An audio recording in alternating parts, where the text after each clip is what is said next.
Hello and welcome to the Euro What, episode number 95 for the week of October 5th, 2020. I'm Ben Smith, and I'm joined today by Mike McComb. Hey, Mike. Hello. And our special guest, Will Howells. Hey, Will. Hello.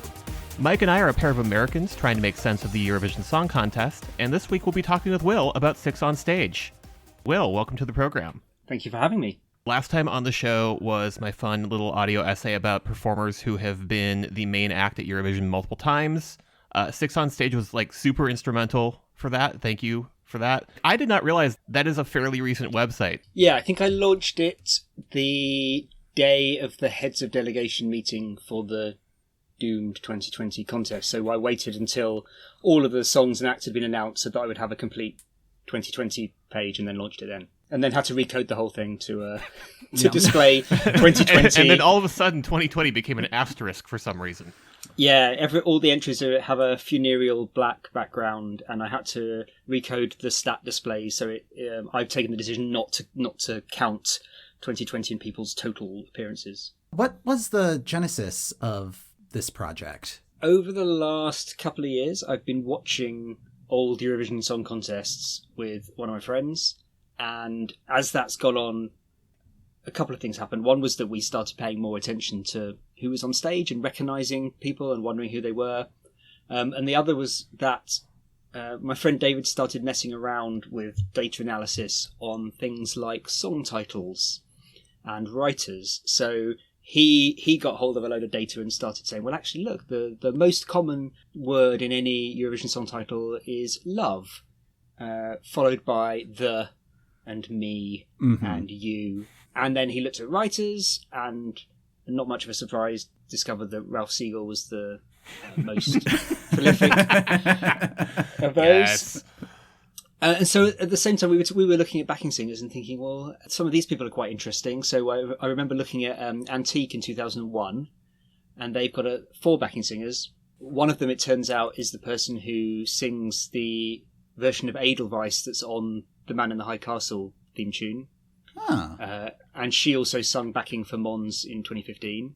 One of them has done backing for 4 different countries, including Heroes and Euphoria. One of them is the Swedish singer Velvet, who has popped up in Mello several times. And the other one is Shirley Clamp of Melody Festival and Fame's only appearance on the Eurovision stage. And so that kind of thing was really interesting, and I wanted to find out a bit more as we went on about who people were. We spot Hera Björk and the members of Euroband doing backing on Icelandic entries, and there's a website called the Diggiloo Thrush, which is pretty good, but it was discontinued after 2013, and there's lots of gaps in it. But I also wanted to be able to do that kind of more structured data analysis. So I wanted to be able to put in a query and say, okay, everyone says this person has appeared most, but is it true? How many times have they appeared? Who actually has stood on the stage the most times at Eurovision, which is George Costa, who I think you mentioned in the last episode, who has been there 17 times. And queries like who has represented the most countries, which is George and Michel Costa, his brother, who've represented 7 countries each. And who's performed on the most winning songs, which is still Georges and Michel Costa in 73, 77 and 83. And then all the questions that Georges Costa isn't the answer to, like who has performed for Austria the most, which is Gary Lux, who's performed for them 6 times as both an artist and backing singer. So having the data in a way that you could really drill down into it. And the only way to do that was to actually build something of my own database. As much for my convenience, making it a website that I could use, but also one that other people could use, and actually other people could see the gaps and help complete.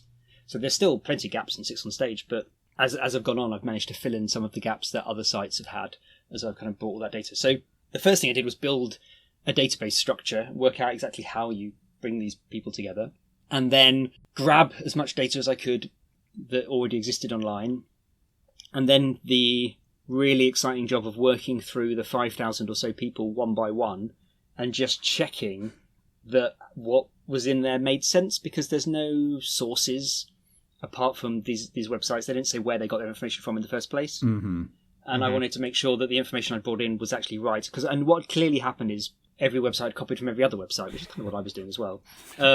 We wouldn't know about that. Yes. Yeah.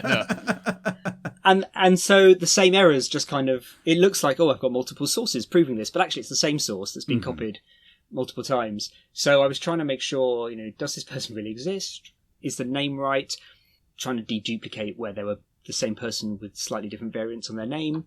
So I went through and tried to verify everything as much as possible and tidied it up and add bits of biographical information and birth and death dates and interconnect people. So it turns out there's lots of relatives who've taken part in Eurovision, so trying to mark up where people were related to each other so that you could click through and see those connections and also query those connections in the database and actually say how many, I don't know the answer to this, how many winners have had a relative who also performed at Eurovision. But one day we could look at that kind of thing. Sometimes the information was just really clearly wrong, and I've got no idea how it happened. Sometimes, I merged people together. There were a few occasions where I actually had different sources that couldn't agree and gave conflicting information, and I've had to sit there with YouTube and have zoomed in really grainy footage, Yes.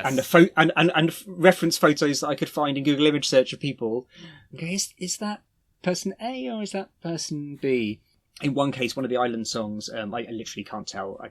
I've so far given up and said I'm going to take that information off because all I've got is conflicting sources, and I don't trust either of them.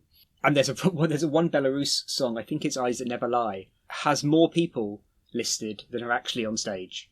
Oh. And I don't know which one to get rid of. Oh no.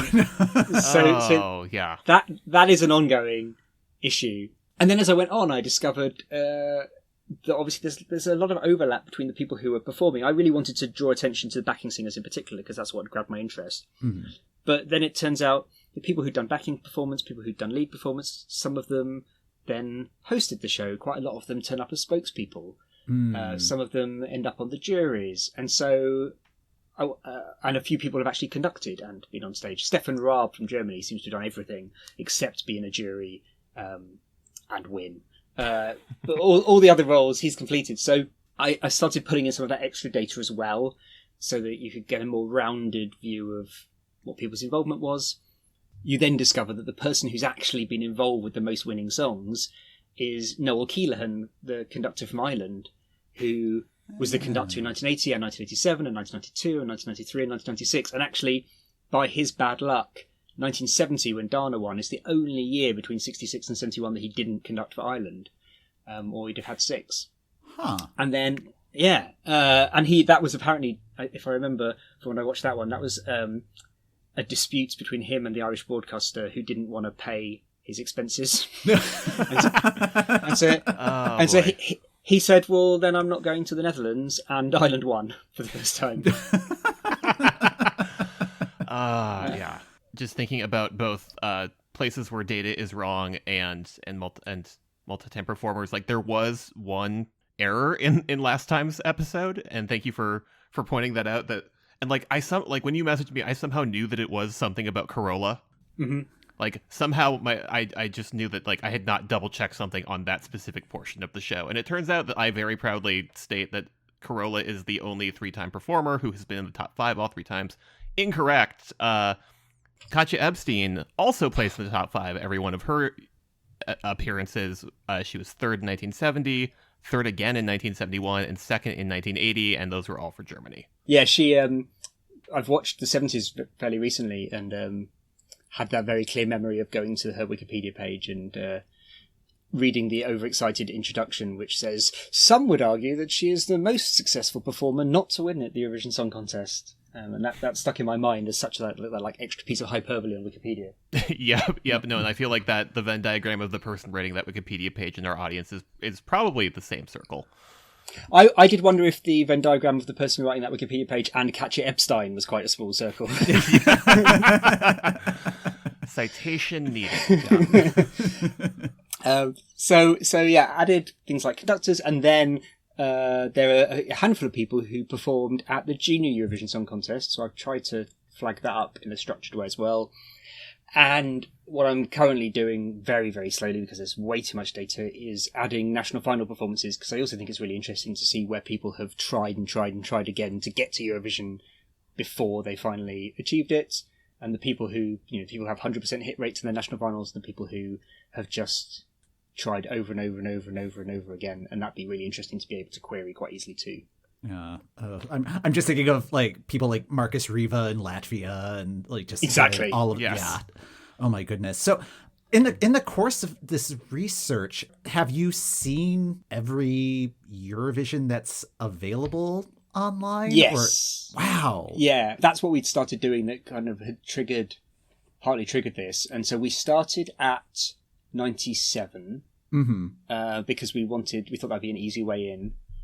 And we did 97, 98, 99. And then I think we went back to 1990 and we did the rest of the 90s. And then we did the 2000s, then the 80s. Then we started chucking in some recent ones ad hoc to mix it up a bit and do 2011, 12, 13. We were going to do the 70s, then the 60s and the 50s, and we decided that would actually be it might be a bit of a damp squib to end on kind of 1959. So, yeah. After, no offence to them, but Eurovision was a very different beast then. So actually, after the 80s, we then went back to 1956 and started and just went through from 56 to 79. So a few weeks ago, we got to 79. Lockdown in the UK sped it up quite a bit because we went from having to arrange an evening where we'd sit and watch a show together to sitting at home, bringing them up on YouTube and just like syncing our viewing and chatting through them with nothing else to do and nowhere else to go. So we sped through quite a lot of the 50s and 60s that way. And then, we got to 79 a few weeks ago. So I have now seen everything. I realised that actually, technically, we haven't done 2014 onwards yet. And obviously I've seen them before, but I was at the 2014 semi-finals and won at least of the 2016 semi-finals and the 2018 ones, so I haven't actually ever seen those shows. Technically, I haven't seen those, but I was there, so I'm counting it. What is your history with Eurovision, both as like a viewer and going to the contest? I've been a viewer just growing up. It was one of those things that was on every year, and you watched as a family on that Saturday night in the spring. And then when I went to university, I'm not sure which ones whether I missed any, but it definitely started to become the kind of thing where people had Eurovision parties. You got together and watched it as a kind of fun, slightly silly thing. And I think I've pretty much watched it in that way ever since, and with different groups of people at different times. And when I didn't live in London, I'd come down to London for a Eurovision party sometimes. And then I got a bit more into it and started to get annoyed with people at Eurovision parties, like talking through songs and not taking it seriously enough. And then I think when Sweden won in 2012, I think I kind of provisionally said, actually, no, it is a thing that you can go to Eurovision. I think I started to know people who'd been or were going to Malmö and then didn't organise it or really work out what needed doing. And then when Denmark won, I think I went to Denmark in 2012 or 2013 and said, right, I've been to Copenhagen, I know the place, I want to go back. So me and my now husband said, well, actually, 2014 will be it. We're going to make every effort to go to that one.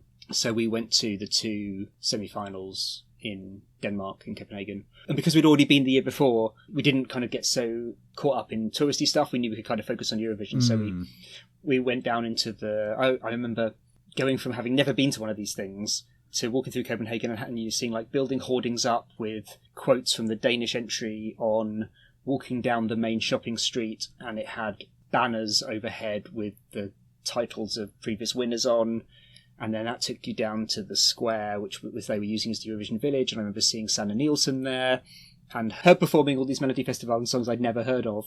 And now I look back and go, I love those songs. I wish I'd known what they were when I saw her. Yeah, and then going to the two semi-finals, and the second semi-final, I think it was, where Conchita went through to the final, and Conchita was the last act to get announced as going through to the final. And the tension in the room when Austria's name hadn't been called out was incredible, and I genuinely thought if Austria wasn't the last one through, there was going to be some kind of riot in the hall. There was this really kind of febrile thing, and then the moment that they said Austria, just the loudest cheer. You must have been able to hear in Malmo on the other side of the bridge, because It was huge. It was amazing.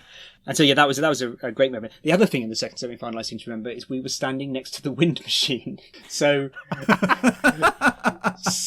any time a song called for the wind machine, there was a guy on a kind of, a little platform next to us, and he would press a button and the platform would go up. And then he'd get out his iPhone, and he clearly had like time codes written on his script. And so at the right point in the song, he'd switch the fan on and he'd press the timer on his iPhone and like wait for the 15 seconds and then switch it off again, and the platform would go back down. And I, as a fan of wind machines at Eurovision, that was very exciting. Yeah. How big of a fan? Like, I don't think I've seen an actual wind machine as an apparatus. It's actually, yeah, it's not. I mean, I'd say it was maybe about the height of a person, I think. Oh, wow. And it was quite a way back. We weren't in the fan area at the front, so there was the big standing fan area. Mm-hmm. Too many. The other kind of fan. Yes, I was just having the same thought. Like, no, not those fans. This fan. Yeah, so all the Eurovision fans with their kind of proper fan club packages down the front, and then there was a big walkway, and then we were in a pen behind that, next to the wind machine. Okay. And it was in this huge warehouse on an island, or kind of on the other side of the river from the main part of Copenhagen. So you had to get out there with a ferry or a bus there. But the city had organised it really well. I think when we arrived at the airport, there were welcome for Eurovision stuff there. It felt like you were somewhere that really was happy about hosting and was really well organised. And that's the Scandinavians getting into both the Eurovision and the extremely efficient spirit. So that was great fun. And then we went back in 2016 to Stockholm. For that one, we had the second semi-final and the jury final. So that was the first time where we went to a final, but not a final. And I kind of convinced myself that I don't really mind not going to a final, because I've always watched it on TV and I want to watch it on TV. But if someone said, "Here's a ticket," I'd go. Yeah. I was at the actual final in Kyiv in 2017, and like that was an awesome experience. It's like great to be in the room when that happened. But the following year we got tickets for the jury final in Lisbon, and I kind of liked having that option where it's like, okay, get to see all the performances, just kind of get a sense of how the show is going to work, and then just watching it on TV the next day. It was like, all right, it was a good way to relax, because Portugal was a tough week, so having that night to just kind of relax in front of the television, was like, this is nice. So I think I was at the jury final in 2018 as well. So cool. It also meant I got to see that version of Suri's performance, that is the one generally available now, is the one from that show, obviously not the interrupted one from the final. The other thing in 2016 about being at the jury final was that we got Love, Love, Peace, Peace the day before everybody else. Oh, nice. And jaws dropped, going, this is going to be amazing tomorrow when everyone sees this. This is so exciting. And I want to tell everyone how great it is, but I also don't want to spoil anything about it at the same time. Oh, that's amazing. I've ended up alternating. I had been doing even-numbered years, going to Eurovision. And then in odd-numbered years, I got a whole bunch of friends into quizzing, where they go to a Greek island and just do quizzing for a week.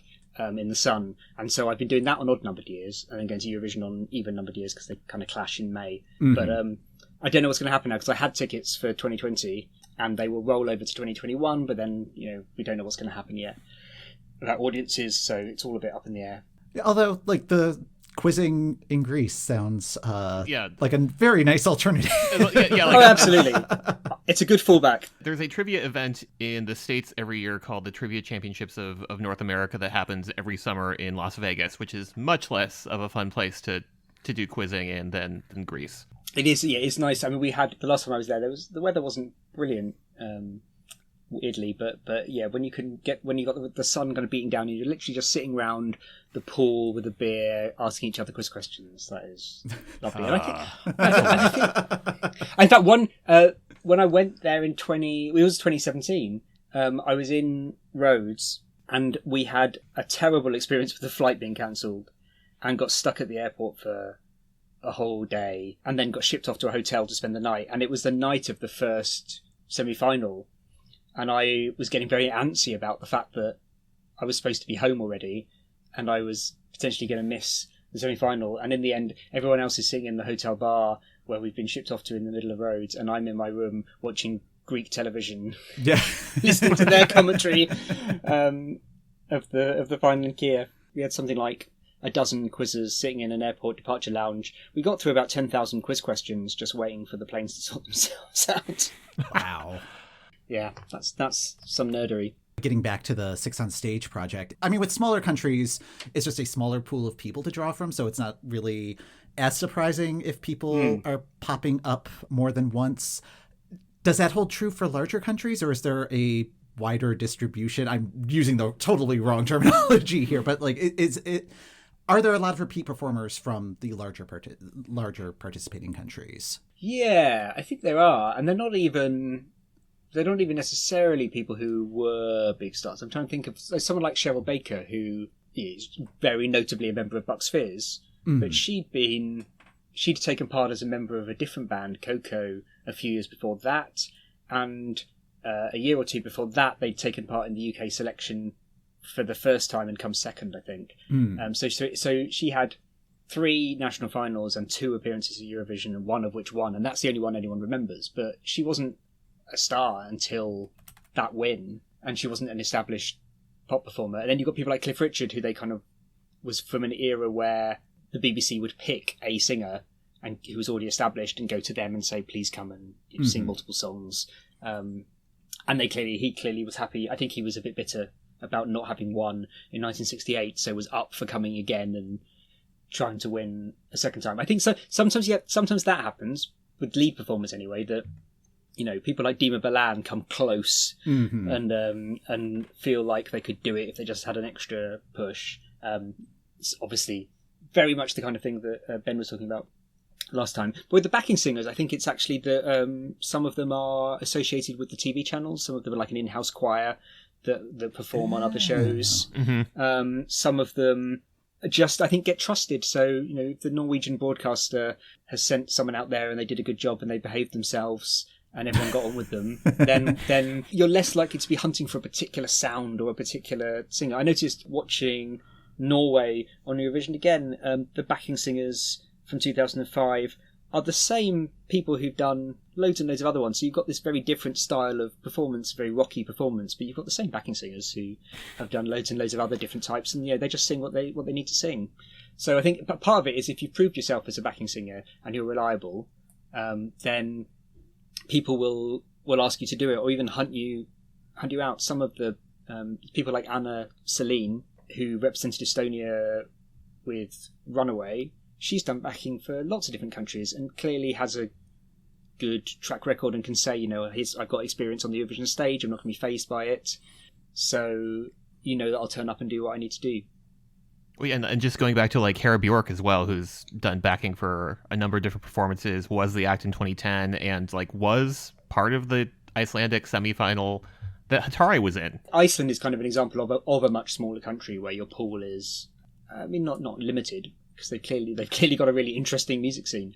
But particularly when it comes to backing singers, it's understandable why they see a lot of the same people, and particularly people who don't seem to have any qualms about going back from being the person at the front to being behind the scenes again. So I think Hera did backing singing, I think, before and after. The members of Euroband, they've done backing singing at the time. I think Regina Osk was a backing singer for Selma in 2005 when she didn't get through the semi-finals. In fact, I noticed after Eurovision again did 1999, I was watching the video for Selma's other song, the one that came second, and you spot Hera Bjork in that music video. Oh, interesting. 11 years before she was at Eurovision. Yeah, she's a very recognisable character, and we were pressing pause going, is that her? Yes, it is. Everyone knows each other in a small community like that. Everyone knows each other, and they probably go on tour together, and they build up these personal relationships, and probably ask each other to come and help. Yeah, and I have to imagine, particularly with Symphonics Collective and just so much cross-pollination in who's constructing Eurovision entries now, it is just getting even more and more who you know, I guess. Yeah, you certainly see when a lot of countries like to go for Swedish backing singers because they've clearly got a reputation as being good at Eurovision. And so some the backing singers you see most cropping up with lots of different countries tend to be Swedish. But I think part of that is the writers. So when you have a lot of Swedish backing singers, often you then discover that Thomas Geeson has written the song. I think Georgia 2016 is an example of that. So I think sometimes the whole team behind it will already have contacts and have people that they'll pull in. And because writers and production teams are probably the most frequent overlap between different countries and different entries, if they then bring in backing singers and dancers, then that's where you're going to get more overlap as well. Mm-hmm.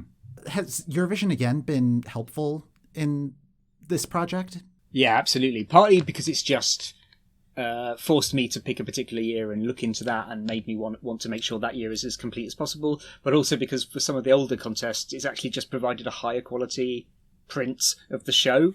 So some of the blurred dots in the background that I would be staring at previously, I actually have a window where I can take a proper look and see if I can recognize anyone. I mean, it gets a bit weird when you start to think, is that a particular person? I start knowing names of random backing singers. But yeah, so it's been really helpful. And even just being able to count them. Sometimes the pictures are so blurry. I just want to know how many people there are and who I'm missing, or if I've got everyone. And actually just having a better picture is one of the greatest things that Eurovision again does for this project. When we first looked at 1979, we were working off of like a YouTube print that was okay, but the version that we get on Eurovision again has just been lovely to see. 1979, there's an interesting bit I remember with the interval act. They all come on stage, and so I was pausing that, trying to go, is this my best chance to identify someone? It's often the green room footage. In 1978, there's bits where they're standing off stage and passing each other and going up and down in the lift. It's sometimes you end up resorting to those rather than the actual performances where they're actively trying to ignore the backing vocalists. With the vocalists that are like so completely off stage, like how do you go about tracking those people down, or are they just listed as question marks? With the more recent ones, so there was the big change is that since 2015, you didn't have to have backing singers on stage visible. So what had been sometimes an exercise in connivance to hide them as carefully as possible, you were just allowed to not be there, which is convenient for the people performing, but actually really inconvenient for me. Yeah. But that coincides with a kind of change to people tending to press release much more, and there being so much more of a Eurovision bubble of press over the period where people want to be given a list of everyone in the delegation and who the roles are, and they will be proud to announce that this notable person is backing singing for them. So actually the more recent ones, it's not so much of a problem because there tends to be documentary evidence wherever it came from originally, but presumably put out by the delegations themselves, quite happily saying this is who everyone is. To be honest, I have to take their word for it. I can't tell if there's an extra person hiding away, unless all the backing singers are female and there's an extremely male voice on the track somewhere. And I mean, in the case of Croatia 1999, that was a sample. So that was a slight misbehaviour by them. I had to kind of rely on the information that's there. Before that, it is much more of a case of literally trying to peer in and count up and spot where they've been hidden. And that at least means I know how many there are. And then even if there's no clear picture of them, I can hunt around in. Some people put it in their LinkedIn profile. But the level of Googling I've been doing, where you discover that someone was the choreographer, and that gives you another name. And the only thing I haven't done yet, which may well be down the line, is to literally just start emailing people. I mean, if he's not careful, I'm going to end up sending Krista Bjorkman a desperate Instagram message saying, "Who are those guys?" Because it's one of the few gaps for Sweden, is I have no idea who his backing singers are. Huh. And he'll know, I hope. Yeah. Yes. Thinking about these strategic ways, we're like, okay, we're going to keep everybody's eyes and the cameras over here so they don't see the two backing singers that are like over in this corner of the stage. One of the things I've discovered watching older ones, and particularly watching them in a row, do you know which country is behind this, I think? Which country started hiding backing singers away? It's in the 80s. Kind of towards the end of the 70s, but particularly in the 80s, of all the countries that's a trailblazer at Eurovision, it's the UK. Huh. All the other countries happily putting their backing singers on stage. The UK, through the 80s, starts hiding them away. Not consistently. Sometimes they're more visible than others. But so in 1980, there's just an act that's 6 people. But 1981, Bucks Fizz, there are 2 backing singers, supposedly, and they're literally so well concealed that I don't 100% believe they exist. All the websites list these 2 people, but I cannot see them anywhere in any of the footage. And no one else does that in 81. They happily let you see that they're their backing singers are there. And then in 1983, where there's a trio on stage, there are 3 backing singers, and they are hidden behind the orchestra, between the orchestra and the audience, and it's only in a really, really long shot at the end. You can see, just in this grainy footage, 3 people walking away from microphones. And it's so devious. 1984, they hide them under some steps. There's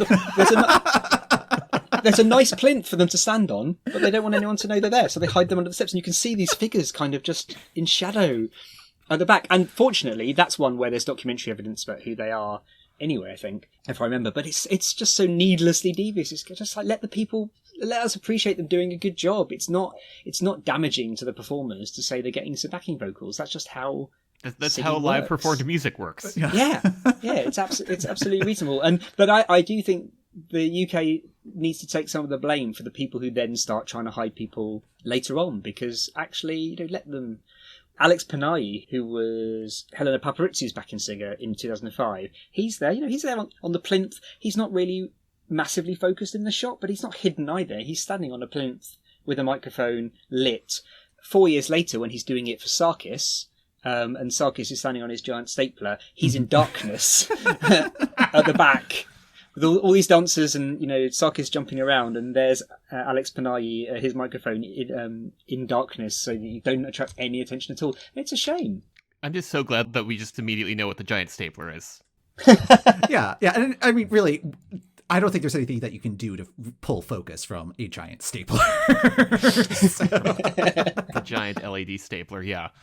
It's a challenge because Yasu Maria is another Greek one. Yasu Maria in 2007, Sarbel's got all these dancers around him, but there's clearly a male vocal helping there somewhere, but concealed so carefully that it's a real pain.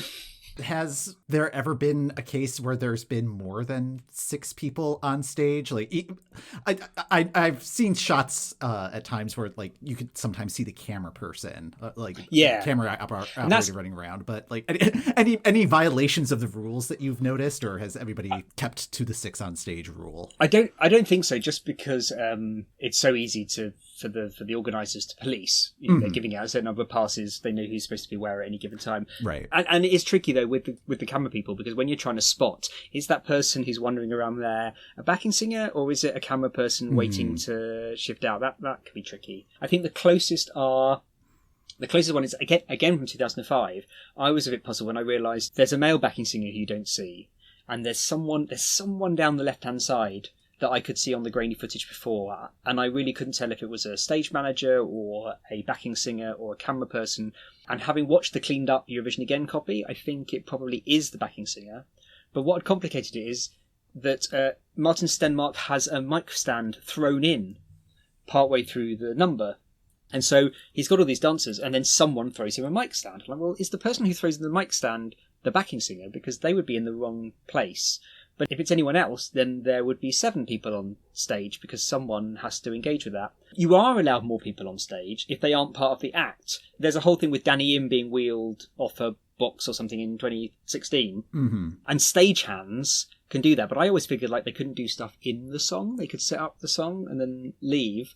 I think it's a stage management person who throws Martin Stenmark his microphone stand, and it's part of putting on the show, and that there are elements where you can get help if they're not really dancing and they're not really singing, and they're kind of just helping you execute your performance. And I tell you how I went through a load of behind the scenes footage that people had posted, and I found rehearsal footage where you could actually see the woman who was chucking him his stick, and she had a different type of lanyard and different security stuff, and popped up in different places, and was clearly part of the production team and not part of the delegation. Okay. And that is the lengths to which I go to try and work out who someone is. Diving into fan footage on YouTube. Yeah. Yeah, and I've been I discovered a whole treasure trove of fan videos from basically like holiday videos, but people who clearly had press accreditation. Mm-hmm. And they literally post up a 2-hour long video of just random shots from their video camera, and you're skimming through it, sometimes pausing and like going, oh, here's Linda Martin doing some cabaret, but also going, okay, this year they've managed to get into the arena and are recording the rehearsals. Can I get a clearer view from their home video than I do on stage. I don't think I've discovered anyone, but it's good to have that resource, even though half the video tends to be just like nice pictures of the city as they as they wander around. It's a good palette cleanser, I would guess. But yeah. Now, are stage invaders counted at all No, in this project? no. I'm specifically thinking of Spain's 2010 incident where the guy fully integrates himself into the performance. Yes, he does such a good job of it. That's a great job. I don't remember this from the rehearsal footage, but that is an extra person now. Yeah, if you make the song better, then you can go on the website. There you go. Yeah. I don't think they should be given the gift of a credit. That's they should be airbrushed out of history as much as possible. That does seem fair. So, Will, thank you for coming on the show. This was a lot of fun. You're very welcome. Thank you so much for the website. It's great to have another source of information, and thanks to like double check on To double check our big scary spreadsheet. Yes. If anyone listening, goes on there and sees gaps and knows, particularly if they've got a proper source, but even if they just they're fairly sure about who someone is, then please get in touch and let me know, because I am desperate to tick off all the little gaps. Excellent. How can people contact you? Where can they find you? So I'm at Will Howells on Twitter. They can also email me at truth@sixonstage.com, named in honour of Azerbaijan's 2019 entry. Either of those is great for getting in touch.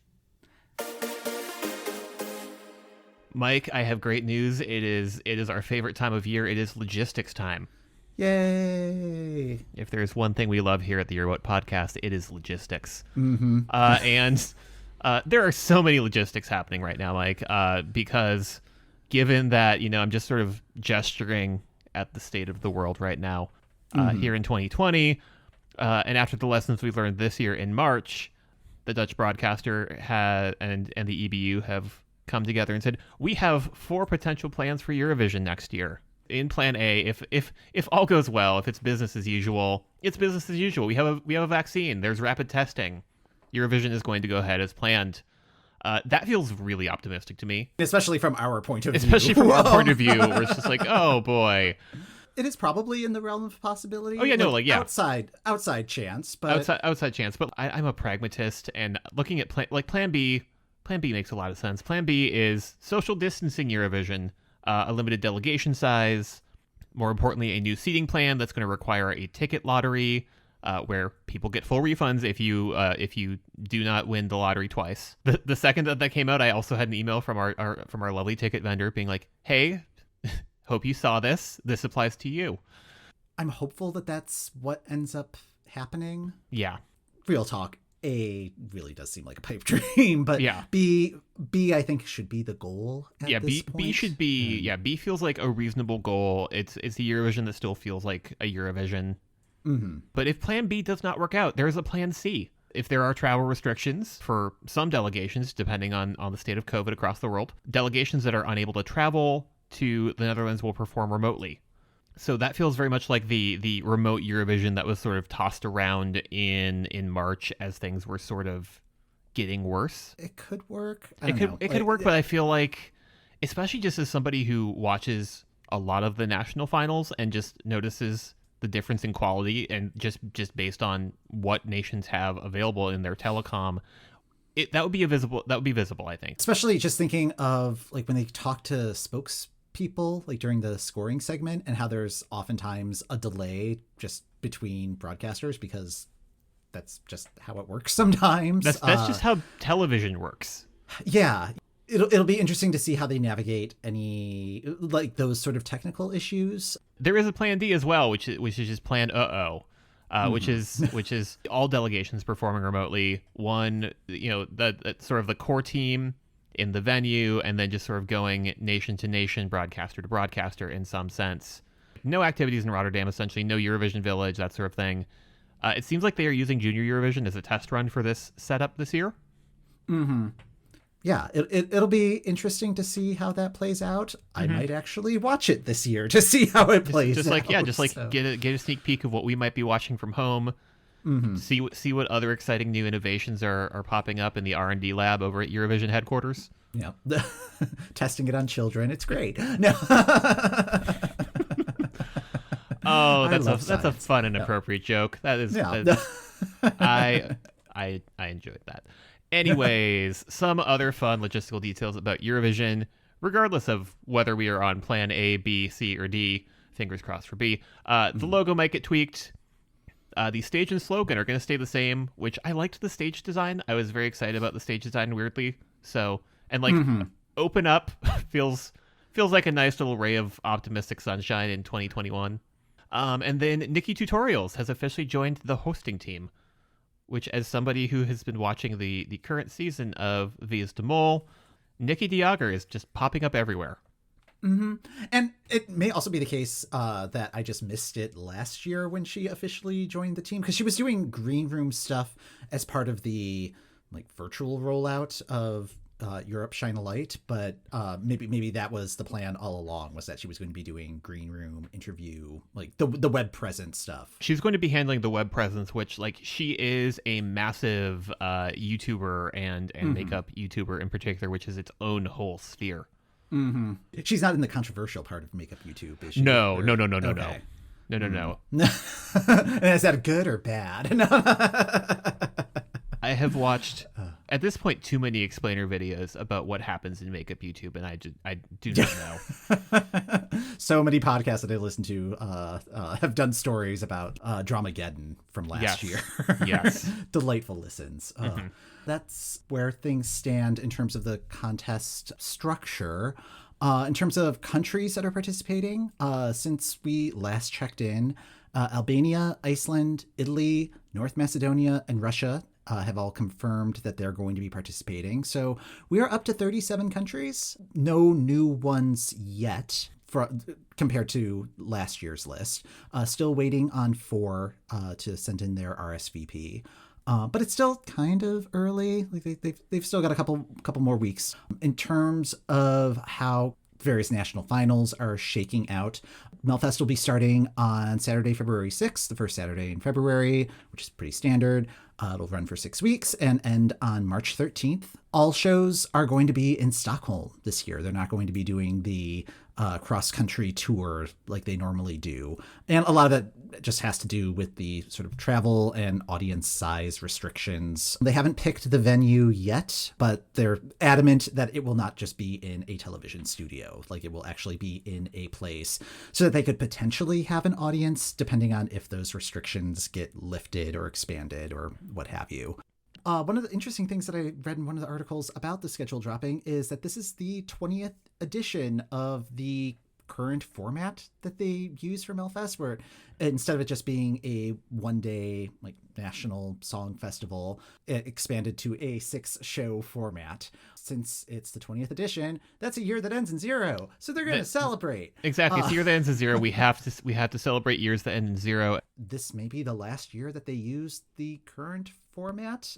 They're expecting to make either tweaks or overhauls for next year's format. So that could be exciting. I'm not sure what they're planning, but Sweden's going to Sweden, you know? So, well, I mean, they had announced earlier in the year that they were going to be looking for more parity among songwriters. So as long as you are trying to do that, why not look at the whole system and see what else is due for some new ideas? I'm kind of excited. Yeah, so. I'm very interested to see what Sweden gives us in not next year, but a couple years from now.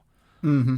Last time I talked at length about artists that had repeated twice, and at the time we had 19 artists that were returning from the planned 2020 contest to 2021. One group that will not be joining those numbers, it turns out, is Val from Belarus. Aww. So Belarus has not confirmed their petition one way or the other yet. They are one of the nations we are waiting for the RSVP from. But they have confirmed that Val is not going to be their representative, which I'm like, David Na has grown on me a lot. I love that track, and I think that they're really fascinating artists. But Belarus is kind of Belarus has been having a busy summer. It turns out, in other ways. I feel like I've slightly undersold that, but yeah. Yeah. Anyways, in a recent interview and in some recent Instagram posts announcing all of this, Val had been interviewed and said that the BTRC had been treating them like non-conforming artists. Belarus is going through a lot of stuff right now. Val has been supporting the protests that followed the Belarus presidential election, and BTRC has said that the duo has no conscience. BTRC is state-run television, so yes. Yeah, and I mean, it is kind of par for the course for Belarus. Like, it's one of the reasons that I do like Belarus's approach to Eurovision, where they will just make unilateral changes if things aren't working. Like, they will just do a late stage substitution, but like they did in 2012, and not apologize for it, which, like, not great for the artists, but from a competitive angle, I am intrigued. But yeah, this whole situation is just so dire, and it is kind of par for the course from Belarus, but also justice for Val. A couple days after seeing one of those Instagram posts, there was another Instagram post where they're engaged now, so like they seem to be having a great time regardless of whether they're going to be on the Eurovision stage or not. Oh, that's good. Yeah. I missed that post, possibly because I thought that they might have already been engaged or married. I did not know the status of their relationship before, and so in fairness, neither did I. But like, just learned a lot from checking on their Instagram page. Yeah. So congratulations. Yeah, congratulations, Val. Much continued success, regardless of Eurovision or not. Yes, and I could see another country maybe considering snatching them up. Like, like if they rolled into Pabandum is now, I would not dislike it. Ooh, that would be interesting. Better watch out the group. Let's see. In terms of other singers that are returning, a lot of the people working with the Dream Team are getting stuff done. Stefania, who's representing Greece, she is in Greece right now recording.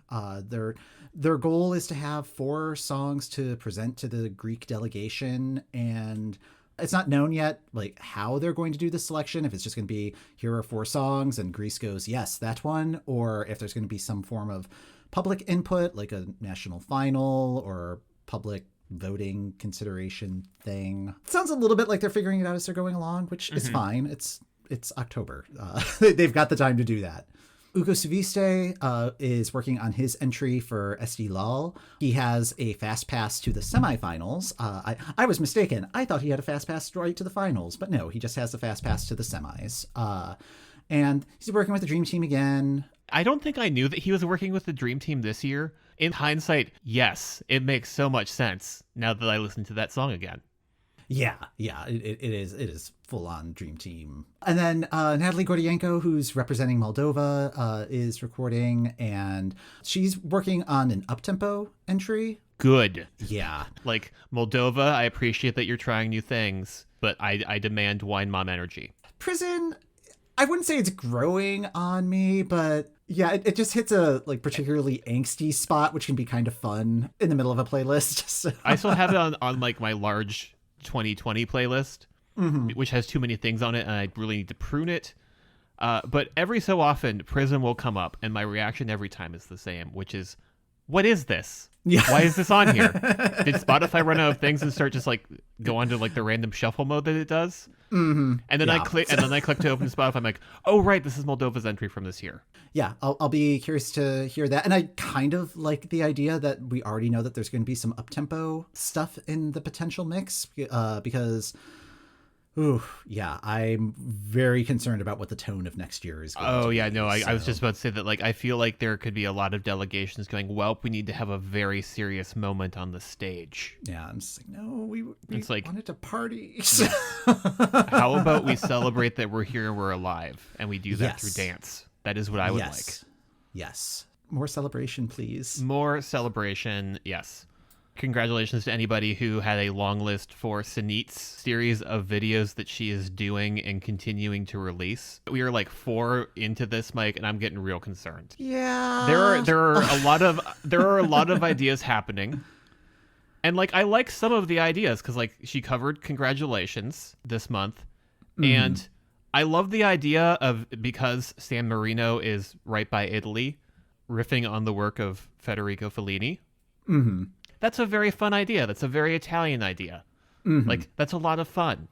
I also love the idea of doing a David Bowie tribute for one of these videos because he was a visionary performer. He did a lot of fun stuff. It's a lot of very great visuals. I do not understand doing both the David Bowie video and the Federico Fellini tribute in the same video. Those are not two great tastes that go better together. David Bowie's having a very weird moment in pop culture right now because there was that alleged David Bowie head in that one Bake Off challenge. Oh yeah, that was a room full of people who had bitten off more than they could chew. Yeah, which I think is a great way of describing. Which is a great way of describing the work that Senhit is doing. Well, for me, the tweet came out. It was like, "Oh, we're doing congratulations," because it was also like in honor of Senhit's birthday. I guess yes. it was her birthday in the past month. So happy birthday, Senhit! Congratulations and celebrations, as it were. Yes. Well, I saw that it was congratulations, and it's just like, okay, is this the 1968 Cliff Richard one, or is this Iceland's congratulations? And I feel like you could make a case that it could have been either version that was happening. That said, I would absolutely love to see Senhit do the Sylvia Knight version.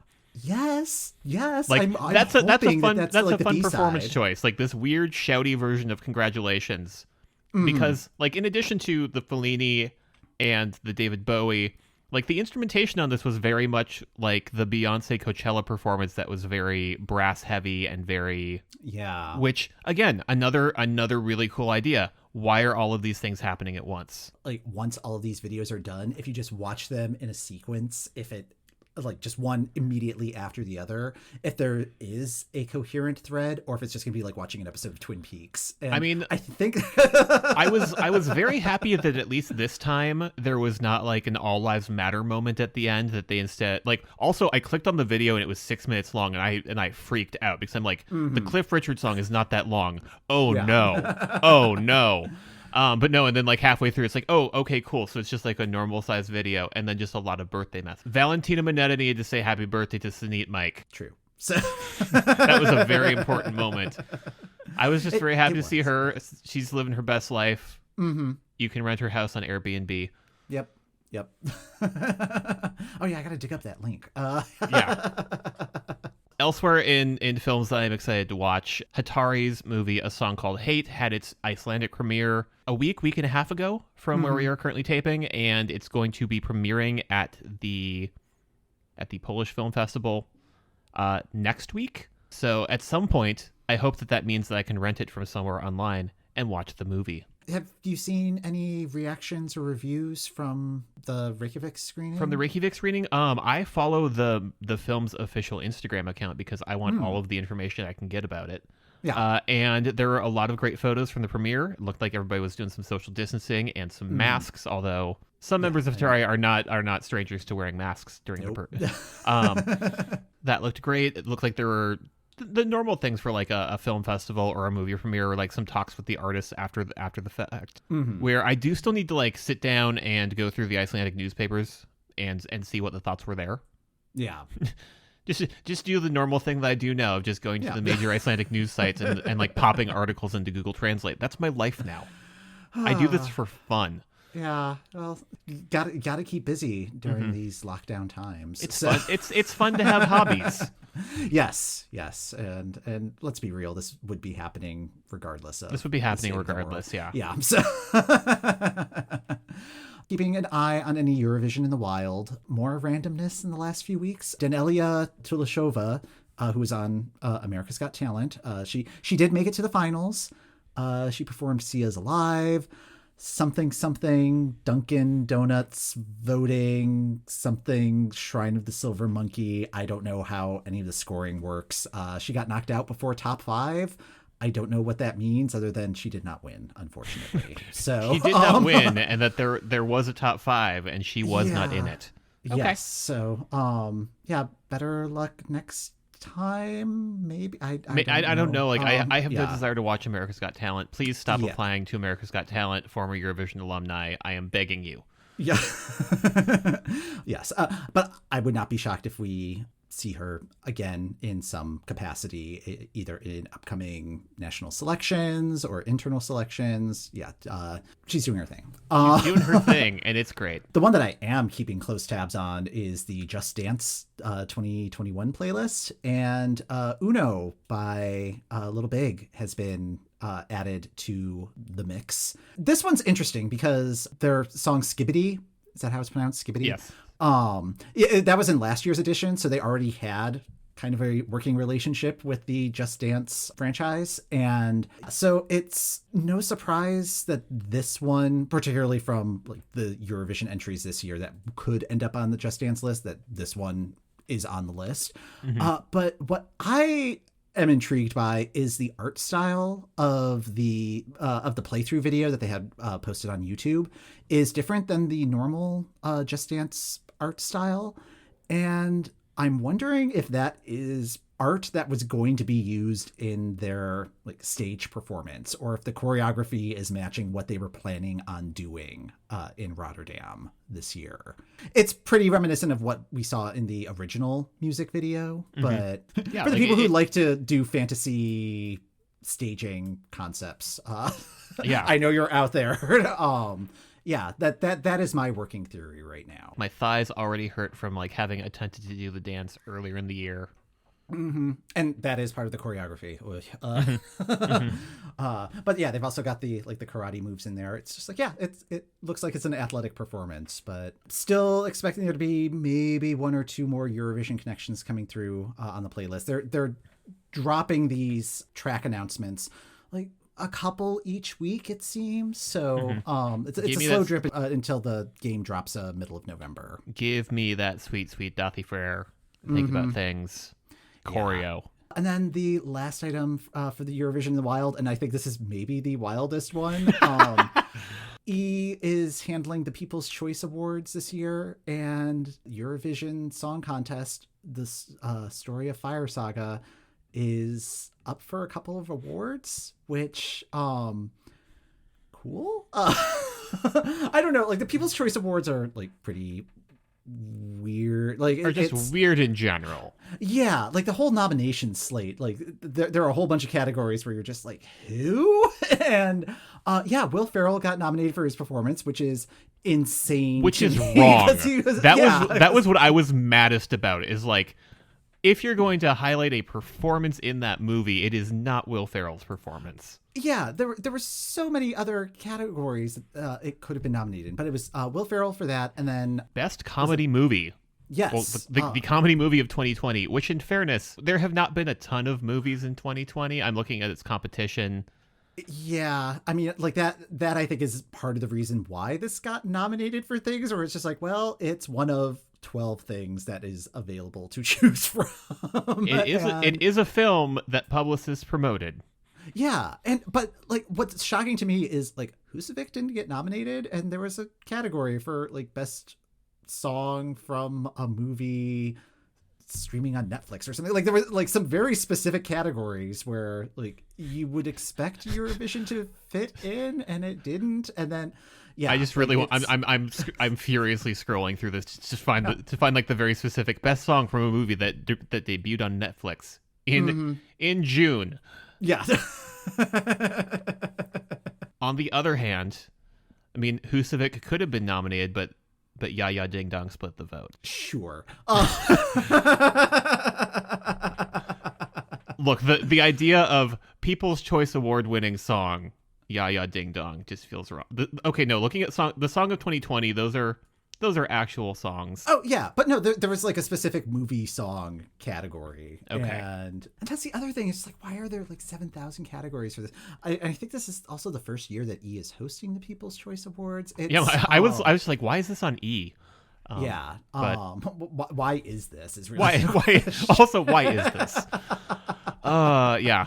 And voting is open. You are people. You can make a choice, and you can make your choice the Eurovision movie, which I suppose we should encourage that. But we should. I mean, it's just really more like I don't want to support the People's Choice. Do not vote for Will Ferrell. Do not vote for Will Ferrell.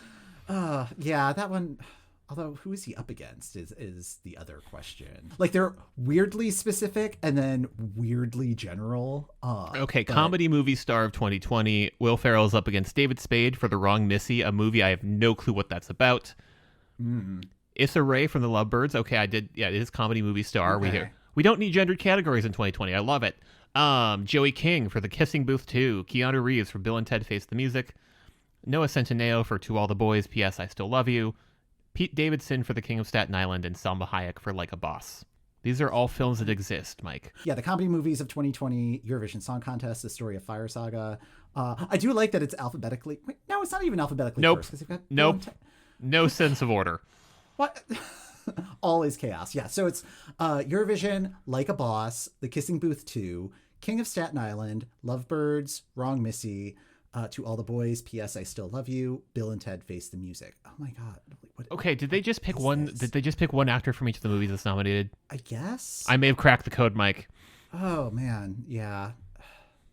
Still, like 12 other people that they could pick from, like Fire Saga. in that movie, watching Yeah, Will Ferrell do the same Will Ferrell character he's done in most of his movies.